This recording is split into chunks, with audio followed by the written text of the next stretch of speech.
Well, thank you, Melina. She talks about my contribution and my drive. Well, this sector is incredibly lucky to have this woman assisting you to achieve, develop and grow. And what she's been able to achieve over the last 4 years has been incredibly significant. I'd like to also doff my cap to the leader of the National Party in WA, my friend and colleague Mia Davies, and Chair of BCCM Terry. Great to be here, and to all the members. Old friends and a lot of you that I haven't seen before, but I'm sure over coming years we'll get to know very well. I'd also like to... Is Greg here? Hammond? Yes. Where are you? There we go. What a journey, hey?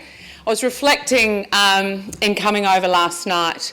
Greg, as you probably all know, chaired the Hammond Review, that a former Treasurer called Scott Morrison commissioned on the back of some heavy lobbying by the Nationals in government and your sector. And I think that review really drove and instigated the legislative changes we were able to make as a government prior to the last election, and I'm really looking forward to continuing to work in this area. I'd also like to acknowledge traditional owners on whose land we meet today and pay my respects to elders past and present. I'm exceptionally pleased to have the opportunity to speak to you at what's an important time for both our agricultural and cooperative sectors, with challenges, yes, but huge opportunities confronting both, and I know you'll be discussing those today. Nowhere are those challenges clearer than here in Western Australia, as intensifying drought and horrific bushfires drive hardship in communities and regions along the eastern seaboard.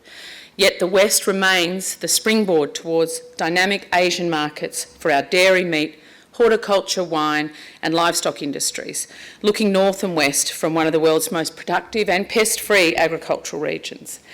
As Melina mentioned, I've been a long supporter of the cooperative and mutual model. I think it's born out of being from the regions. It's how we kind of operate. We understand interdependence and interconnectedness in a very real way out in the regional communities. You have to teach your friends' kids, you have to fight fires together, you have to beat the town down the road's football team together.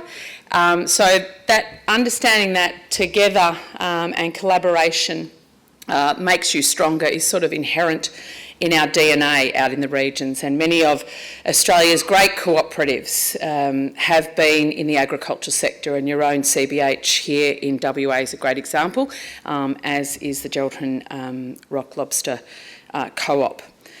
But I think what's been misunderstood and underappreciated is that this model is a 21st century model, profit for purpose. You ask any young person, what are they called now? They're not millennials, what are they?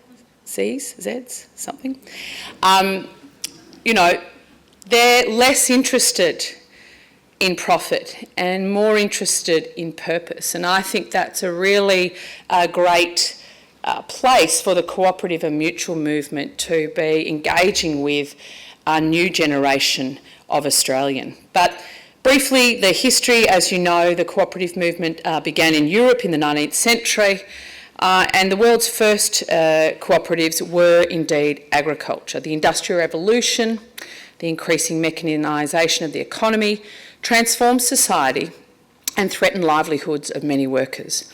And the concurrent labour and social movement and the issues they attempted to address described the climate of the time. Agricultural cooperatives have played a crucial role in the development of our nation in terms of assisting primary producers to process and market their commodities. The earliest of these cooperatives, the South Coast and Western Camden Cooperative Company, emerged in the dairy industry on the New South Wales coast in the 1880s. And its aim was to remove the middlemen and improve returns for farmers. Well, that was probably the founding principles of the National Party as well, over 100 years ago. But it's something that I think all of us that care about the growth and development of regional Australia want to see happen. You cannot have regional Australia thriving if agriculture is not thriving. And so driving profit back to the farm gate, removing the middlemen, is essential, I think, in a modern Australian economy to do that. We've actually done that Senate inquiry 4 years ago, and I was reflecting that seems a very short time. It seems like we've been on this journey for a while. The range of changes we've been able to begin was increasing education, the fact that you could do a law degree, a commerce degree, an economics degree, an accounting degree in this country and not hear the word cooperative and mutual once was astounding. So making sure that's not the case, so that producers and communities who want to set up a cooperative can actually just go along to their accountant, like anyone else, and set up a business structure that works for them is, I think, going to be where we actually want to be, have that level of education and awareness. The lack of education and awareness in the public service was astounding. The ATO. I remember at the time writing to government departments saying, can cooperatives and mutuals apply for your grants? Minister for Industry, Minister for Education, Minister for Agriculture. The answer was no, because there was this distrust of the model that somehow it was for a bygone era and was not commercial. Well, I think we've really got some great examples, and the advocacy of the BCCM in the public sphere and with government has been able to demonstrate quite clearly that that is not the case, and now cooperatives and mutuals are able to access similar support to businesses using other structures from government, which is fantastic. But we do have a ways to go in some of our state governments. The Liberal National Government did take a suite of initiatives to the previous election and again to this election. Last election, our policy focused on changes to the Corporation Act, which we were able to deliver on. And we wanted to reduce systemic barriers to free competition, growth and innovation opportunities for cooperatives in Australia. And again, as I said, we got the legislation through the Corps Act that saw mutuals and cooperatives issue investment capital without demutualising. Fantastic result. Just as a cooperative's ready to, step leap into the next sector of growth, we can't raise the capital. How are we going to do it? Let's demutualise, and you know what happens? Farmers' profits decrease because shareholders need to be paid. And so that's been sort of the unintended consequence, I think, of that issue. So I'm really excited about that change. And BCCM working with government was absolutely critical to that happening. This was the first positive change to the Corps Act for the CME sector in over 18 years. So let's hope it's not 18 years before the next tranche of changes can be made. As Agriculture Minister, I'm also determined to drive policies and programs that deliver greater returns for our hardworking farmers and their communities.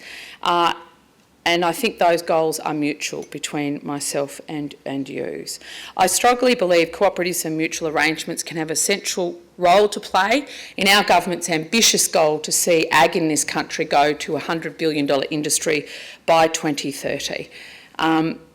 CMEs now account for around 7 to 8% of Australia's GDP, and they importantly help to diversify our corporate framework to make our economy more resilient as trade tensions and protectionism erode support in some places for liberalised trade. There are more than 2,000 active CMEs in Australia. The top 100 have a combined turnover of $30 billion, and there are more than 100 CMEs here in WA. The 13 of the top 100 CMEs in Australia are agriculture and fisheries. So I apologise. Put up your hand if you're ag fisheries. Nice and high. Okay, so I apologise to most of the room. But I don't apologise for being an ag minister that is passionate about growing this industry, because it's not just good for regional Australia, it actually is very good for our national economy.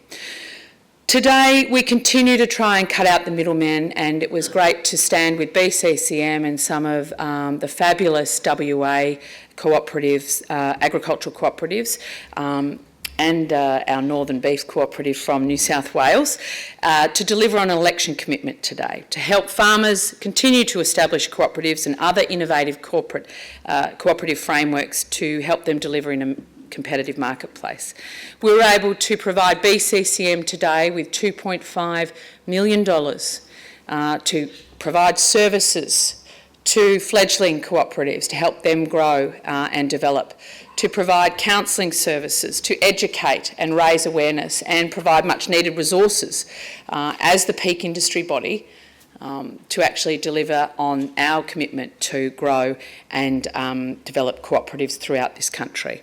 This funding, the $2.5 million, will be spread across 2 years to assist through provision of financial support to farmers to establish new cooperatives, give financial assistance to farmers to fund fees for training courses relevant to farm cooperative business models, an advisory hotline. ACCI, etc., BCA have hotlines available to small businesses to get the intelligence they need to run their business. Well, now BCCM will be treated similarly to ACCI and will be able to fund a business hotline for cooperatives to get much needed financial and legal and workplace relations advice so that they can actually grow and develop. And deliver information sessions, workshops and provide education material for farm cooperative business models. And that includes those developed during our government's $15.2 million Farming Together program. And we don't need to look far for the evidence of success. We've got CBH, as I mentioned earlier. We've got the Oz Group Co-op, who I think one of their directors, Gurmesh Singh, was actually elected to state parliament in New South Wales at the recent election, but it's a blueberry co-op over in Coffs Harbour, which has built its turnover over 2 years from $61 million to $132 million, and all of that benefit back into the Coffs Harbour community and to growers. I fundamentally believe that co-ops can help drive the prosperity of Australia and particularly the regions, and that will work in the interests of the widest number of people in sharing the rewards. It's different from just doing business, it's profit with purpose, and I hear that a lot and I'm very proud of that. I think you need to say it more. We need to get more people understanding the benefits of your model because it is so attractive and it is fit for purpose for the 21st century. The best days for our farming community and agriculture are fundamentally ahead of us, and I believe the cooperative model will help drive that innovation, will help our farmers compete, will give them a competitive advantage when negotiating contracts with processors, with our big retailers, so that they can actually drive a better deal for their members and therefore employ people in regional communities. I thank you very much for the work that you do. We've achieved a lot together over the last 4 years, very short period of time, but I know that your conference here today will help inform me and Mia and other politicians around the country on how we can invest in the next tranche of support to see more cooperatives and mutuals developed here in Australia, and for more Australians to understand and appreciate the value that you provide, not just to your industry members, but to the broader Australian economy and society. Thank you very much, all the best, and I now declare the conference open.